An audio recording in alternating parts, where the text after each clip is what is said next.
Tänavad oleme Veskijärvel ja viimaste päevade külmad on oma töö päris ruttu teinud ja Veskijärvel juba on 10 sendini jää peal.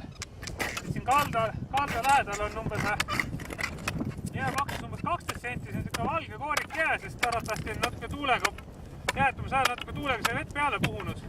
Vesi on siia peale ära jäetud ja tänu selline allikarvaline jää, mille paksus on umbes 11-12 sentimeetrit, seda paika ei viitsigi läbi peksta. Ja siis nüüd kaldast natuke maad eemal on siis selline kõige eedam teras jää.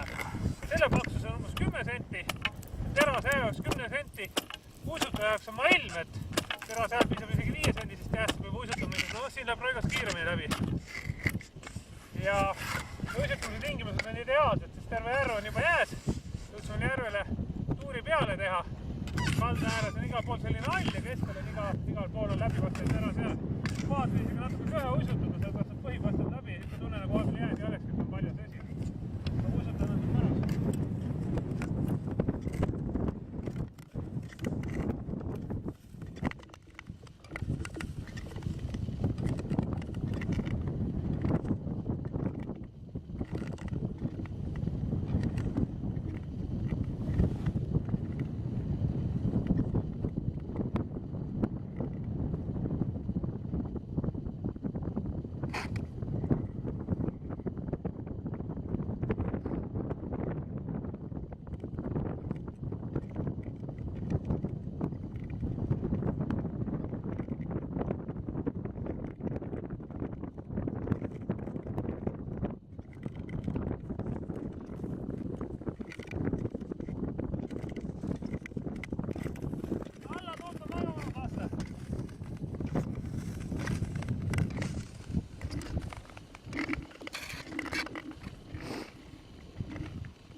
Jääolud on nii head, et nüüd pakime siin asjad kokku ja korrutame Silma lahal ja Haapsalu lahal mere peale jääd kontrollima.